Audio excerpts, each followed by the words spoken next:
Ilika anamik, Vanga Adira Naviyuk, Weaver Mirunga, Sulikaya Mirunga, Koyanapok.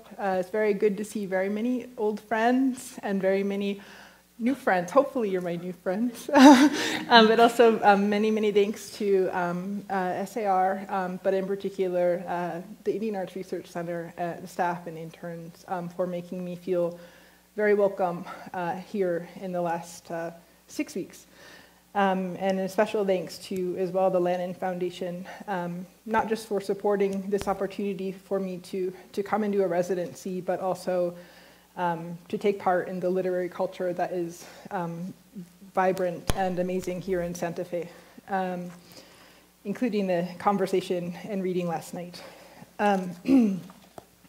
So I'll read first, for my first book, The Cormorant Hunter's Wife, I'll read 3 poems, and then I'll move to the second book, and then I'll be brave and read some of the new work.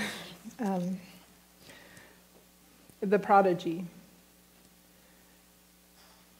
This is a room that squalls with absence. Nothing more could bring you back. Once you were cursed in tragedy, as loosely hung as smoke that had surrendered and spun towards the ceiling. I have made a close inventory of the ways in which I succumb to long grass standing in winter.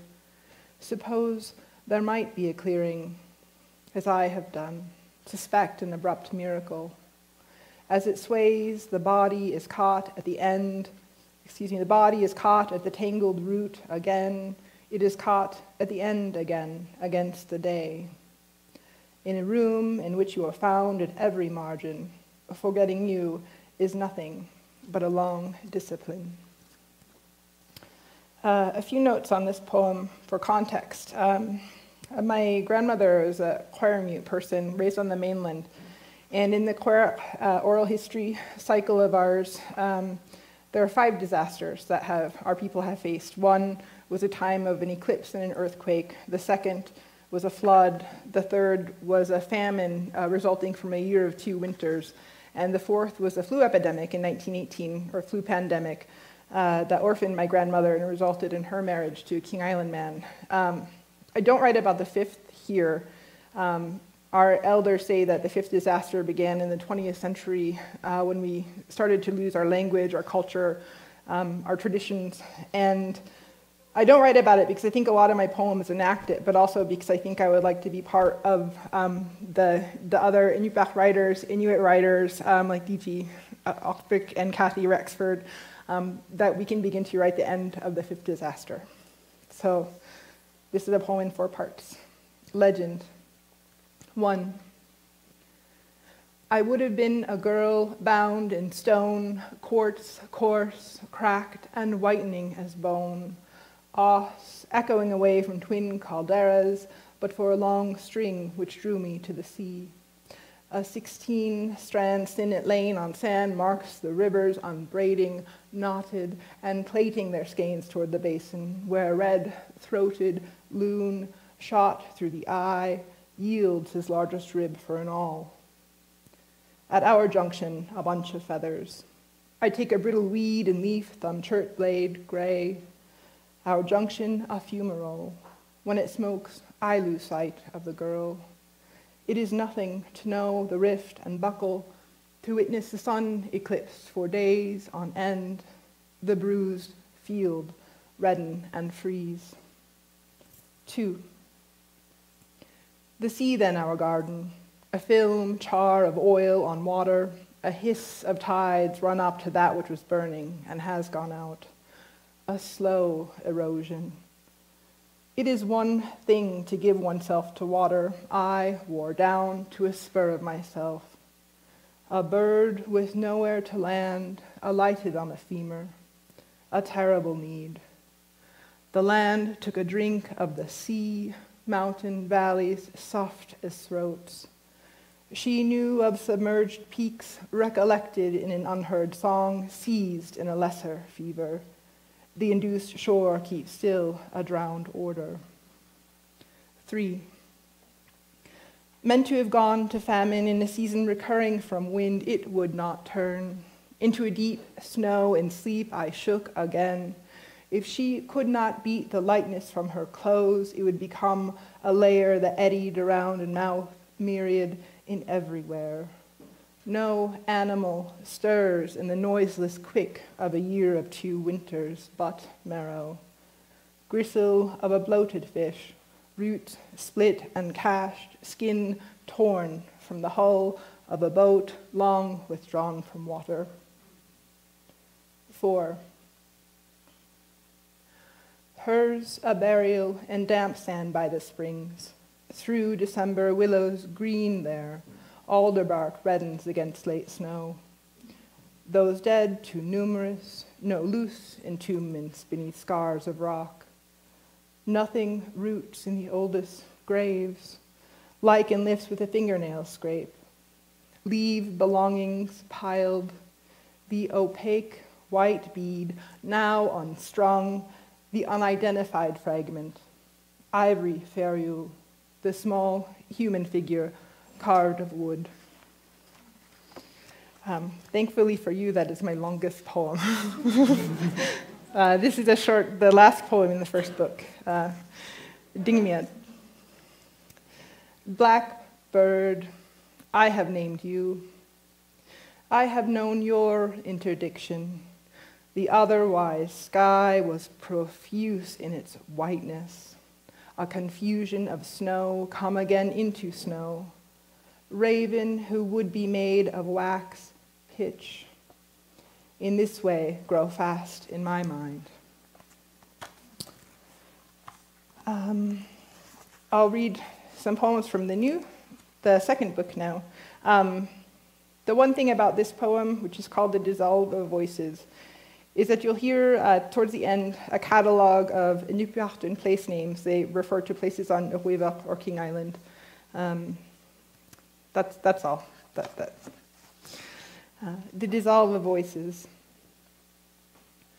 There are 7 moons tonight, and somehow bows beyond the scaffolds.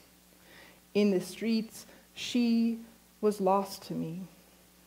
In the streets, I have imagined light, a kind of it, though it too has long since vanished. It cannot be summoned through fire or smoke or other oblivions. Is all the men fall away like snow, settling into new designs of havoc until sifted anew in gusts, in passing. After all, I look down and do believe evasion is not a home.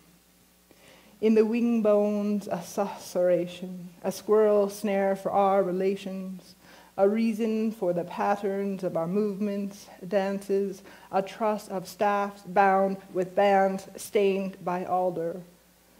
The river's glossal, a mask subsumed in a mass of stones that seem something like a man. Bladder, blood, and lung of a bear dropped from exhaustion. A love absolute of places unknown to me.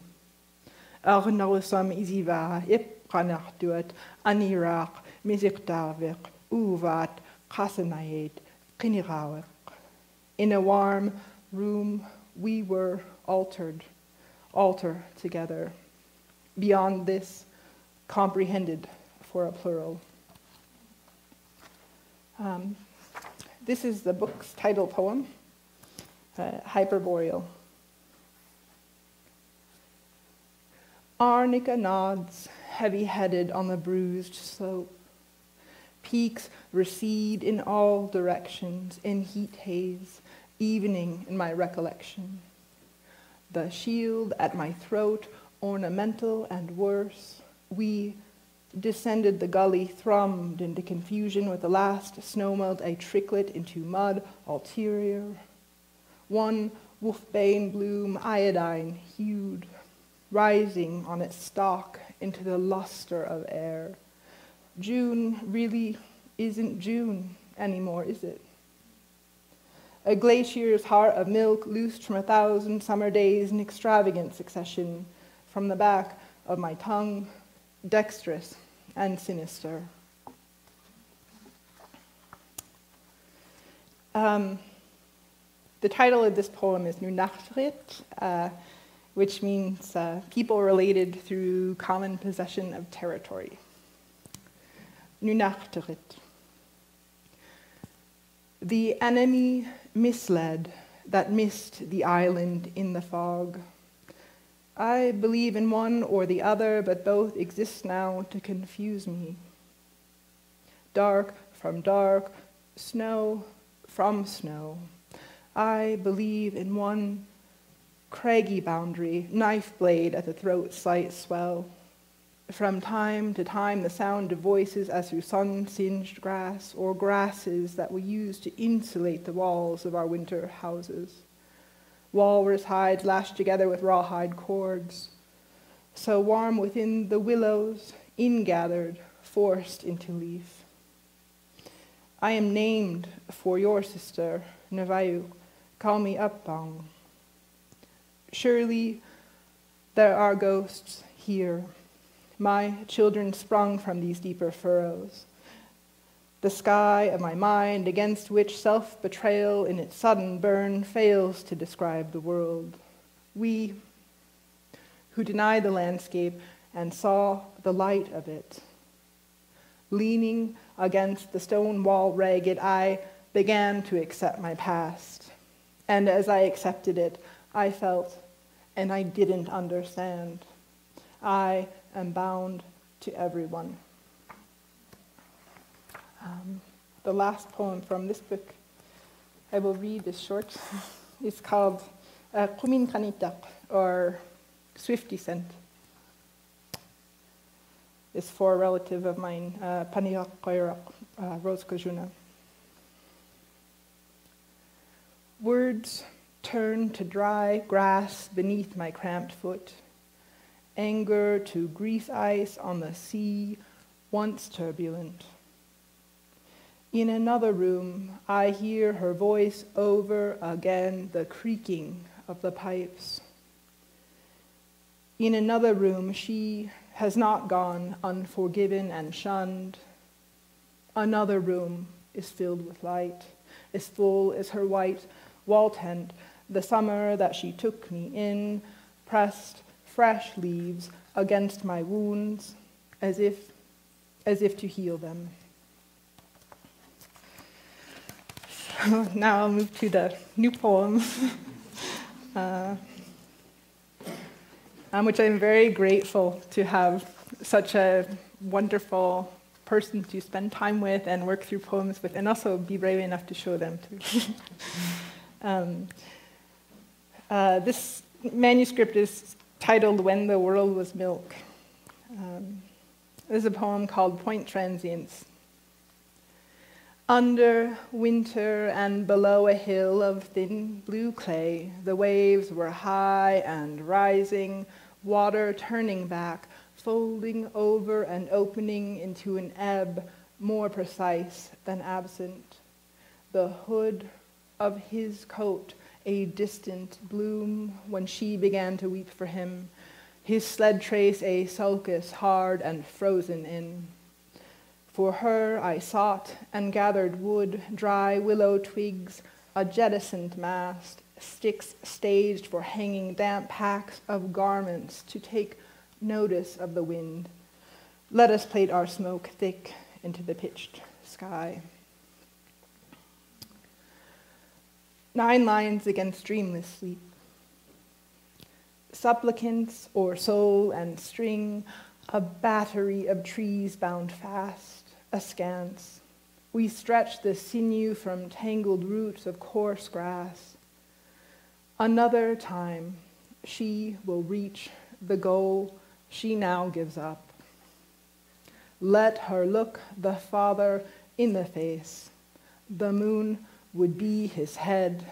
It thinks, she thought, for no one. At bay. A metal roof thrashes in ceaseless gusts. Day is done, punctured. The stones placed over the closed folds of her eyes grow cold. The sea, a long line blurred forever in the distance. Somewhere, snow falls on something illicit, raising it into beauty. a bramble of fresh hurt, its leaves revived and green and again incandescent with pollen. Had she been able to step from the boat, had she unloaded the small coffin, had he received gifts at dawn, hand-painted, mythical, you'd funnel into this illusion your breath into the bellows. The one who wished to turn into a wolf. A girl forever trying to be forsaken by the rest. Please do not mistake how profusely she holds you dear, how she strove to locate love on a list of symptoms, hyaline when held against the light, but found instead nothing but bones of the sort she relished, a kind of bicker in her throat, her jet black end, jealous. The dog, she thought, circling on sea ice miles out, in an hour not blue, though persuasive and brief, between us, in looking back. It was not dog, it wasn't anything. In the title poem, and then I just have a couple more. These are all short. Okay. When the world was milk. Seized between breaths the hard mother of the brain, twice pierced through, a tremble too with the anesthetist's imprecision. I could not walk for days, but fed or tried to feed, shuffling flowers stiff and white and dry as paper, for I could not lift a pitcher to refill the water drawn out beneath them. Men surround me, or will, all yellow sclera, thunder and fallow. Metaboly. In song, swamp has another name. There source countless ways to say we yet lack snow to sound. I would not form the words with softer syntax. A bone skewer must close the bag of broth from a seal whose body must never know your ammunition. I lost my breath in strands that gave rise to winds in summer and its other kind of abundance.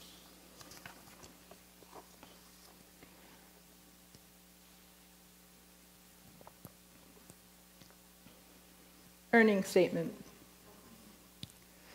She is not as she used to be, the bird with a bit in her beak. Note the void, not oblivion, a tightness of mind. Last season, a white spruce split in strong wind, its boughs downed around its stump. A torn thing survived by the flush fruit of the sour drupe clustered beneath it. Cramp bark, viburnum, misnomer. A dark black cloud above open water if our weather is apt to vary. The woman, drifted in, deep with words, finds inferior comfort. All over hell, her ancient region. And finally, the last two.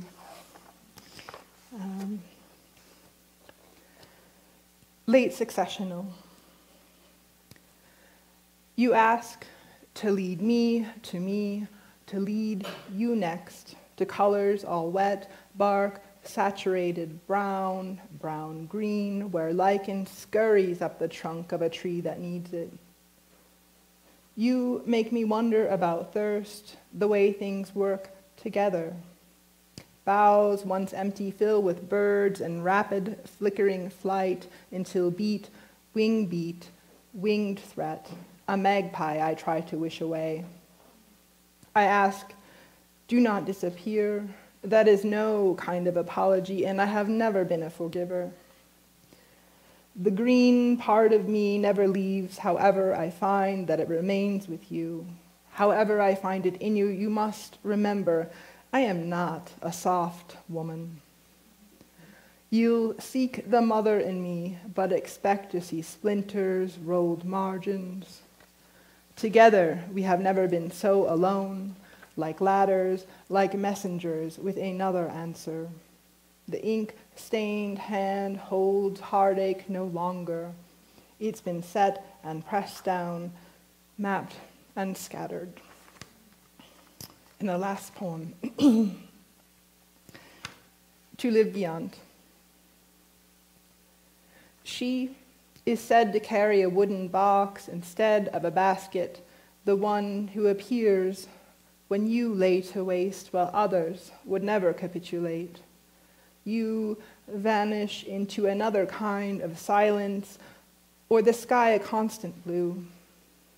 You return from the end of the plain between the shins of peaks you have yet to gain, to gather water, splendor. Thank you.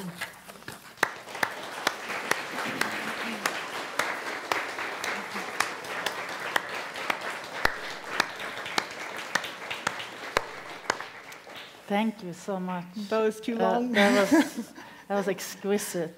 It was great to hear the poems. I've been looking at them on the page, and this is, adds a whole new dimension. And they have such depth. There's this depth that floats up to meet the words. That is, completely original. So thank you. That was amazing. I'm wondering if you could talk about when you started writing poetry, and at what point did you know that this is what you were going to do with your life? I think to recap a little bit of some of our conversations the past few days, I think we mostly know when we're quite young, that we were given to it. But I didn't know really until I was in college and I began to read in a different way. It was like such a wonderful thing to be around other people that like to read, and that like to read poetry, and also that there were teachers who would teach it. But then again, too, I think I knew before that, but it was legitimized when I was an undergraduate. But then I think I resisted it for much of my MFA program until I got into some of the work that I think really came and is in the first book. But I think part of it is as a reader, as someone who's always been aware of switching between languages, of this other feeling. And there's some way that poetry is much more accommodating of that than say when I went through my comic book phase, Yeah. So, no. Did you write poems as a child? I did. And I my poor playmates, I subjected them to plays too that I wrote. Oh. I did write them as a child, and I wrote them, of course, as an adolescent, juvenile or whatever. And then I wrote them in college, and that's when I began to, when you have your first workshop experience, you write your first poem that has a title and maybe your name at the bottom, So that's when I think I wrote the first ones. Okay, yeah. And what was it like for you to leave Alaska and arrive on the East Coast in Boston to begin your undergraduate education at Harvard? What was that like? Well, it was a different kind of terror. Sorry, but I think the one thing that I look back on it now, and sometimes if my mother watches this video, hopefully she'll forgive me for mentioning this. It embarrasses sometimes my parents to say that the best job I ever had and the best friends I made were the other students who did dorm crew like me for a work-study job where we got to clean the restrooms of other Harvard undergraduates, which was an incredibly, is a sort of this, I did my job, I did it, I know how to clean, but it was also a way to access this other side of these people's lives that I had no idea. I had no idea, I came to know who some of them were, but it was another way of looking into, the one thing about Harvard is people come from everywhere, and so to get you get a real sense of that when you spend several years cleaning restrooms. Yes. But I think the other thing, though, too, is that I was fortunate. I always wanted to, I knew that if I was going to go to college, I wanted to go somewhere where I would likely end up graduating, and that was part of the impetus to go there, is they don't really let people drop out. Wonderful. Which I figured is a good investment to make. Yes. But I think too, there are places like the Woodbury Poetry Room, and also, the Grolier Poetry Bookstore. Yes. And not just that, but this whole tradition of writers, poets in particular, who I idolized as a teenager before I went to Harvard, like Frank O'Hara and John Ashbery, people that had some affiliation with Boston, Yes. Plath and Sexton Lowell, Bedart, and to finally, there's a part that felt like an accident, to be there, but it was. I wouldn't say a happy accident, but a good one. Yeah. So, yeah. It almost feels like it was meant to be. It's an accident, but at the same time, inevitable for you. And you also went on to study at Columbia University in New York City. And what was that like, to live in that great city? Right. Again, thinking back to this, and one of the reasons too, in your work, again, talking about this idea of the New York poem, or the poems that you can make after you've lived in New York. Although there are very many other fine cities in the world, there's a sense of freedom, and there's an anonymity, but also, which I don't have in Alaska. It's not just the anonymity of the self, but I'm sure, I don't know if everyone saw the CNN stories in the last week about Alaska Native women and, different statistics in Alaska. But, New York felt like the safest place for me to be. It was freeing, it was generative, and again, it touched on this whole group of writers that I always read and thought, did they really live here? Yes. Can I do this too? But I think, so to live in New York was very good in many ways, but also, again, to connect it to, some way of reclaiming my identity, or remaking it, or letting it go, in some ways too. Yeah. So. Yeah, that's such an incredible place in that regard, where there's people from all over. And I recall also coming to New York and all of a sudden feeling like I could be myself. Yes. And that, I could just, be exactly who I am. And so that's, of course, very freeing. Initially, though, I remember being very afraid. I thought I was going to be shot on the street. And, what a violent place. But actually also ended up feeling safe there eventually. Very safe. That fear, again, of, I remember, taking the subway alone for the first time, being quite sure that I would mess everything up, get us on the wrong stop, be lost forever.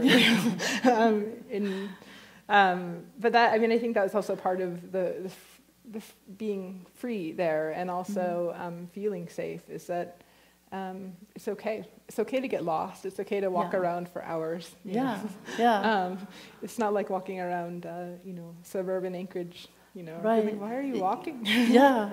What always impressed me about New York was that the same amount of people, that 8 million people, in the early 80s when I came to New York, there was 8 million people in Manhattan during the day, and that's 8 million people in Sweden. So, so that's kind of, mind-boggling notion of just all these people in this very small place. And then compared to the vastness, and you must have experienced that too, the vastness of space versus the being so many in such a small place.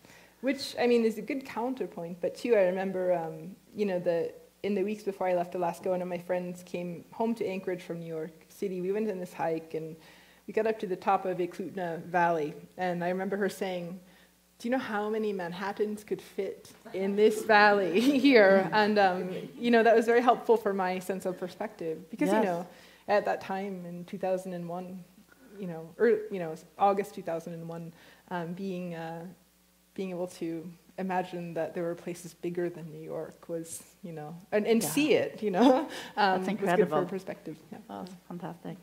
What was it like to study in New York at Columbia in this MFA program? I know we talked a little bit earlier about how there was a point when you were there where you felt there was a pivotal moment when you wrote the poem Legend that you read in the 4 parts. Could you talk a little bit about your writing at that time and how it changed? Sure. Well, that poem in particular, very unique. Again, I think I felt that was a poem that unlocked the rest of the poems for me. And I think it's because, I really hit a slump there in New York. Didn't seem like a place for me. I didn't know what I was doing. I felt lost, far away from home. And I remember just being so frustrated, thinking, what am I doing with my life? And it was, I remember actually, in the Inupiaq tradition, you're named for someone who's passed away just before you. So part of that poem, too, is this namesake. I'm named for someone, for Naviyuk. And so in a way, before I wrote that poem, I actually, I asked my grandparents. I mean, they passed away many decades ago, but I remember asking them both, what am I doing here? Why am I here? Is this what you intended for your grandchildren?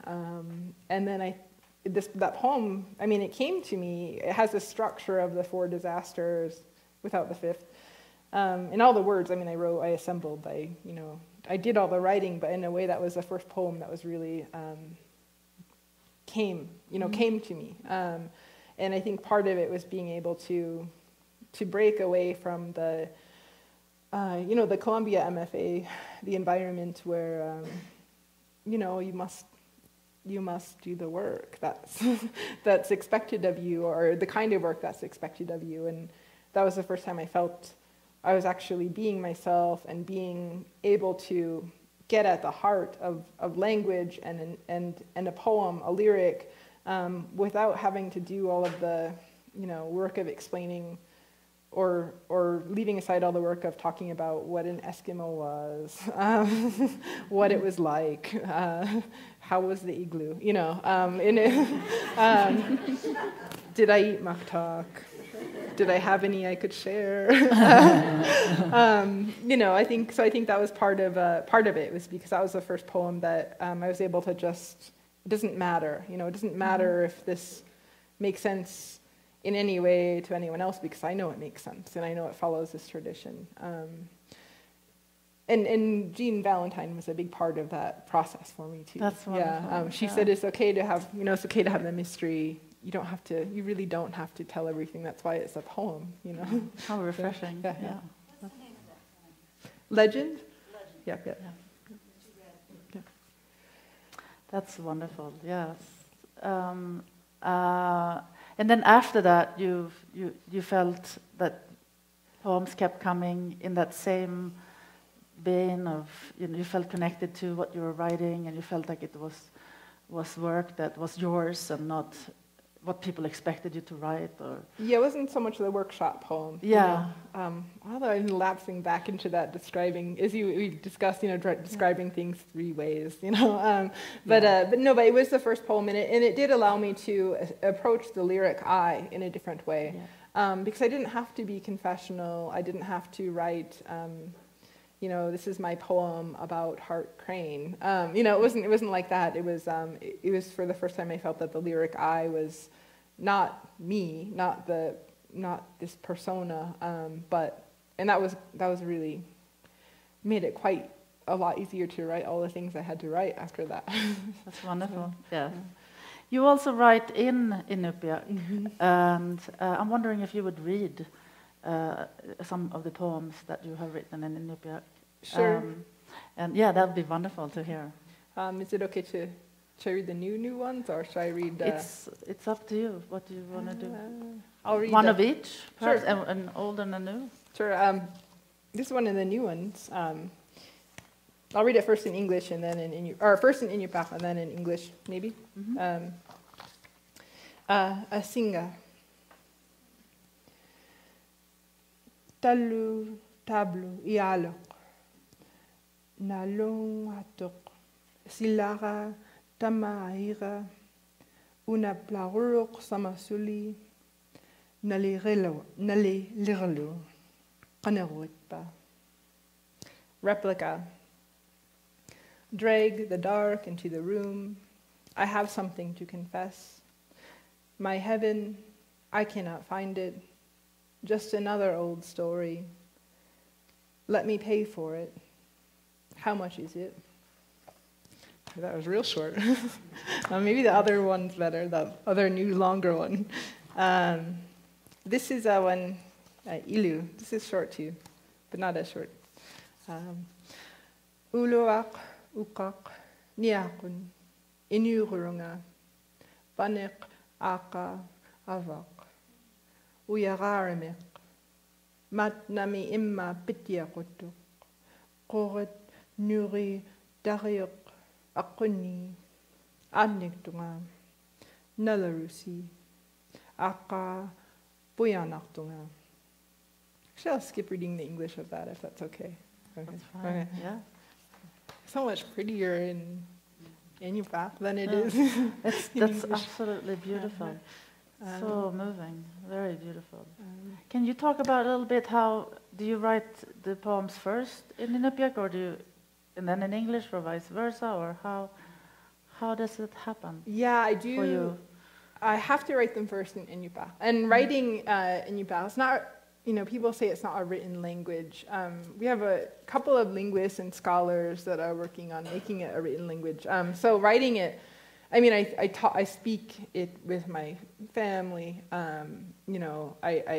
It's the language I usually use to converse with people or communicate.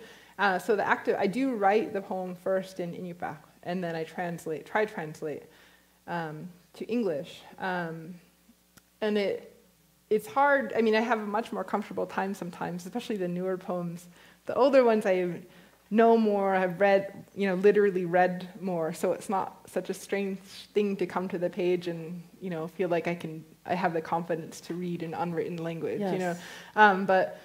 So I write them first in Inupiaq, and then I try to translate them to English. And then one of the reasons why the Inupiaq poems are so short is because I bother a lot of my relatives to help me translate. And I can't go on with a 6-page poem and say, please just give me your time and let's do this translation. So some of them are very short because that's also what I can ask, or what I feel I can ask of elders or people that are more comfortable with it as a written language. Yeah. So that's kind of my process for those poems. And oftentimes I will start with a word or an image, actually. Those are the things that I know the best, is the image, the thing. It's very complex grammatically, So, yeah. So it's hard to, some of my poems, when I read them in English, they sound very simple, the ones that I write in Inupiaq, but it's also because, it's just it's a different language. So, yes, so, yeah. I feel like your poems are never simple. There's always this, first of all, a richness of syntax. That's and also there's an impeccable pacing and such a richness of depth. So that's interesting. That's how you think of them in English. What has it been like for you to be here at SAR the past 6 weeks? And what have you been working on? I know you've told me, but I'm pretending like I don't know.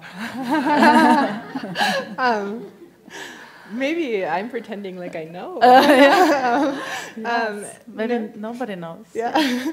No, it is. I worked a week ago.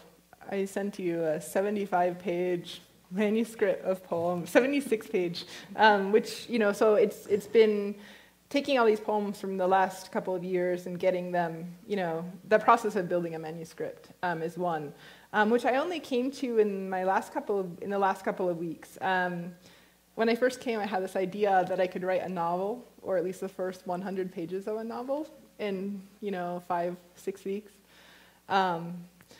And I'm okay with the fact that I have not. That's good. So I've been reading quite a bit. One of the things that's amazing about doing a residency here at the School for Advanced Research is to have access to not only the collections here at the Indian Arts Research Center, also to the types of texts that either have never made their way to Alaska that are in the library, which is phenomenal, but also even looking at the collection, some of the items that have come to Santa Fe from King Island, from Nome, from the Bering Straits region. So to be able, in a way, to be, to be able to meet these things again that have come from so far, it, in a way, it's a little self-important to say it makes me feel better for being here, but it also is very, it affirms that, I come from a long history of artists and carver. Yeah. I mean, I'm not an ivory carver.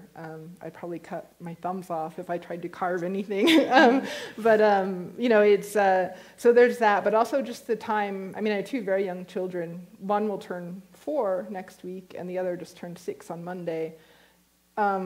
So just this very necessary time to try to sleep through the night, to get in walks once in a while, and also to, just to be able to read again. I haven't had that, and it feels like a luxury. Yeah, it is. Yes. And to be able to take a break from sort of the everyday, but also too, just to be in Santa Fe there were the Writers' Festival IA at the beginning of January, which was just tremendous. And then all the other readings that I've been able to attend since I've been here. But so that's some of it. And I think too, just, I've always wanted to get something done, get it, I only have so much time, I have to set a goal, I have to try to get an A,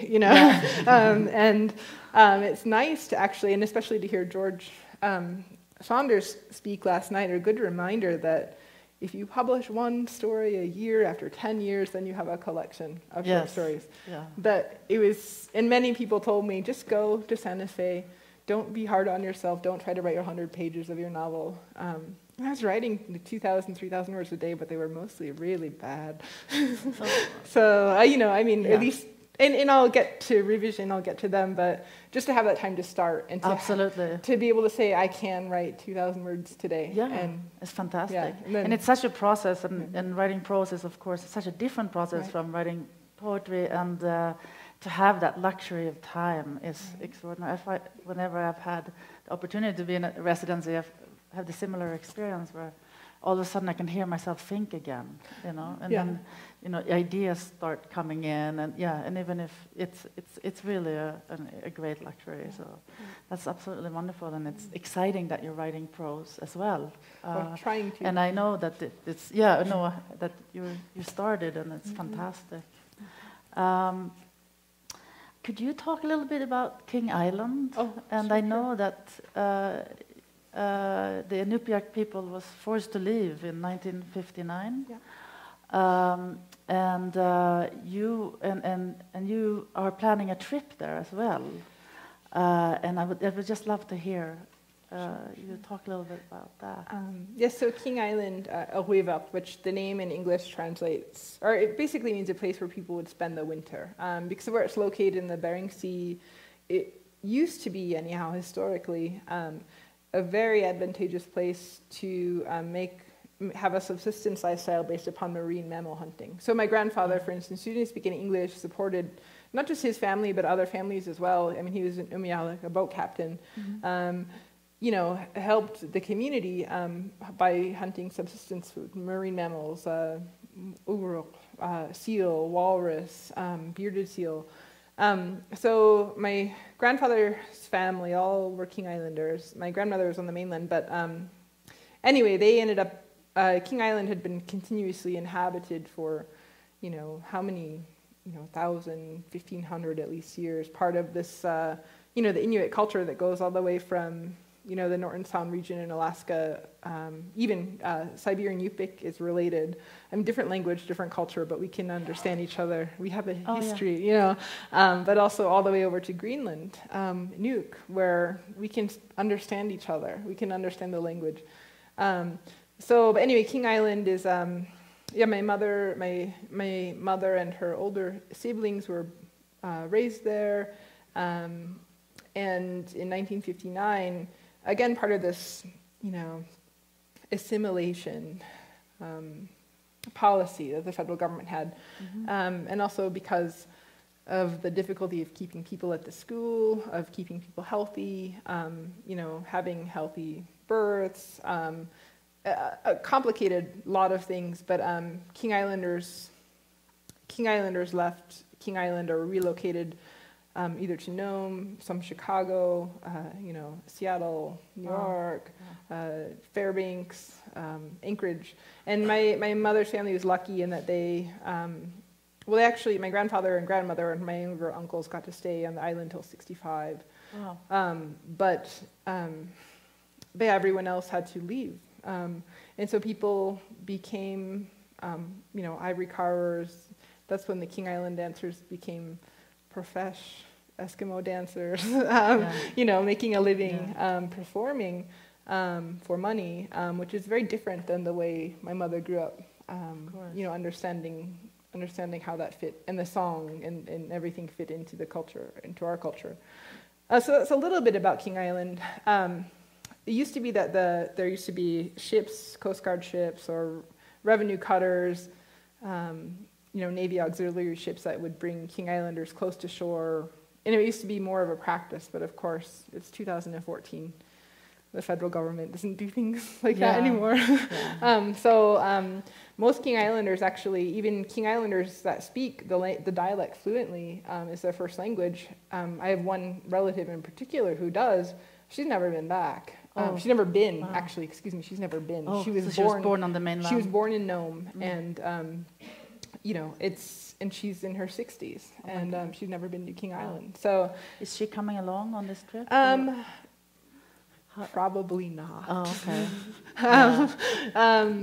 No, that's a whole other thing. I'm very glad to be able to go.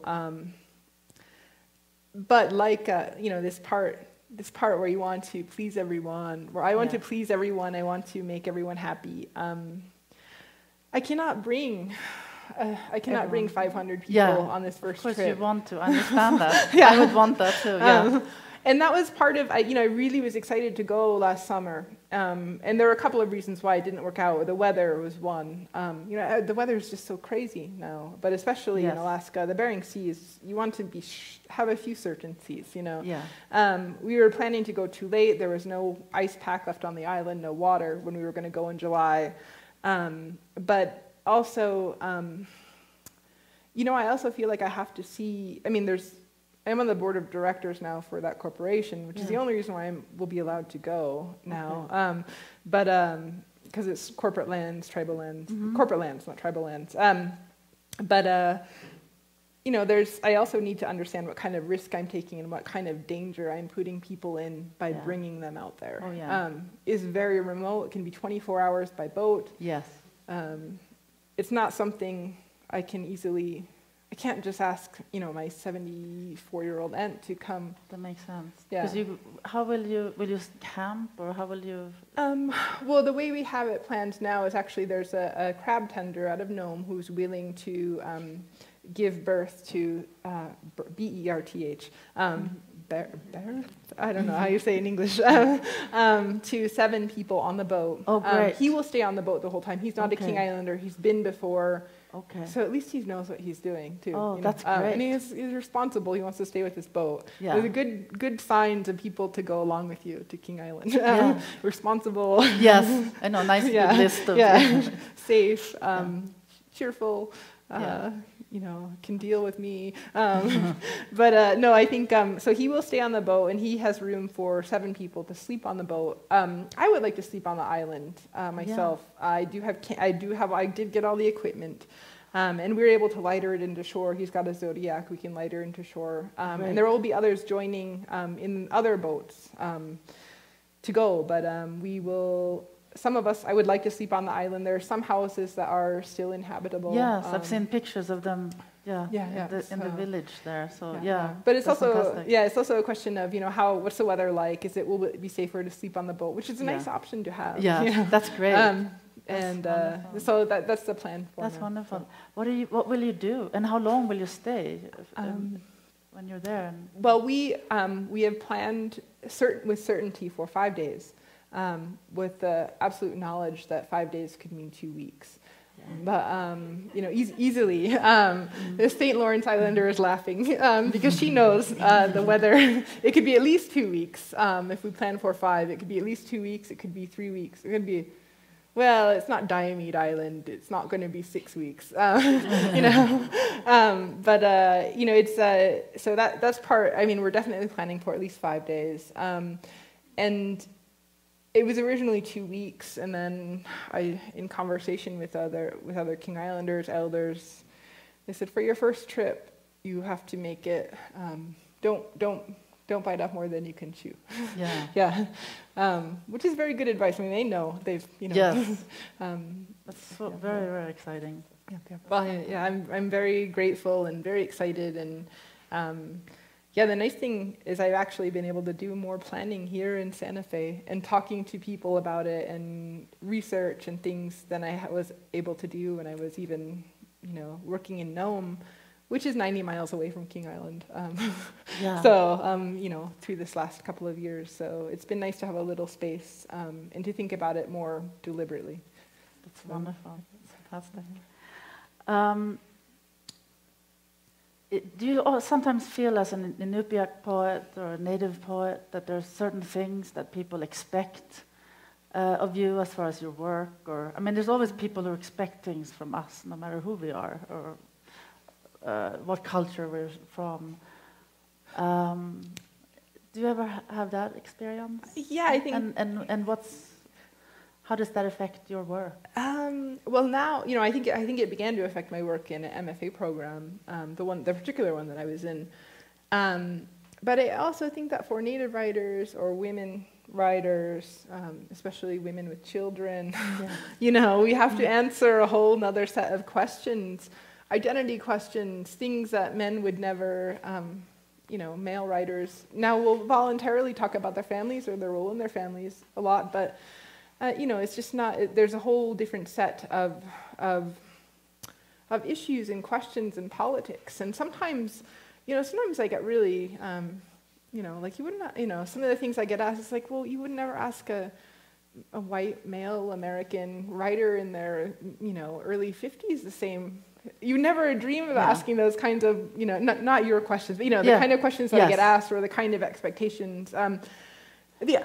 Yeah, it's almost like, I mean, sometimes the idea of that other people might have preconceived notions of what, you know, yeah, not to sound, you know, silly, but like, you know, it's great. I like to talk with the interviewers. I really like that, but it's also like someday I would just like to see a book review, you know. You know, I mean, and not to discount that. There's a lot of backstory, and there's a lot that's not on the surface of the poem. So I don't mean to disrespect that, but there's also part of me. I have, you know, friends or colleagues that had books come out at the same time, and they have book reviews, you know, and it's about the work. Right. And so there's that part. But I also think on the other side of the spectrum, the other, not even a spectrum. You know, it's not that linear. There is another sense of responsibility, not just as a woman writer, not as an Inupiaq writer, not as a mother, but also, you know, I also write. You asked this question at the beginning. I mean, one of the reasons I write is because I was able to find, you know, Reinventing the Enemy's Language, that Joy Harjo and Gloria Bird anthology. I remember the first time, the first book by a Native American, a single author. I got a Diane Glancy book of poetry I managed to find in Anchorage called Claiming Breath. And it was the first time I'd seen a living Native writer's book of poetry. And, you know, those things matter to me too. I mean, I think of Kathy Rexford, from Barrow. She said to me a couple years ago, she had this, you know, vision of being able to walk into a library and seeing the shelves filled with books by Inupiaq people, and that's a wonderful vision. It also takes away a lot of this, you know, silly competition, and it is incredibly competitive, you know, to of course write or to publish. But that wanting to be a part of that vision is something that I really do believe in, and I want to help. Not just help. It's not just helping people write. You know, no. There's teaching to write, and then there's letting to write. Yeah. But to be a part of that vision or that wish. So that's beautiful. Yeah, and also, I mean, the creative process in itself is something that one might not. We don't quite know what we're doing, and so it's you know, it's. I mean, at least for me, I don't know what I'm going to write until I write it. Right. And so it's this kind of endless process that we just keep, doing and coming from some deeper place. Something that the Argentinian poet and writer Borges said something about, the idea of the imminence of a revelation that is never fulfilled, and sort of, in a sense, kind of just accessing that point of creation. And when you were talking about your poem Legend and how you had asked your grandparents, and then that poem came forth, and it's just, I mean, that's how could it be possible for anybody to have a preconceived notion or about the creative process? So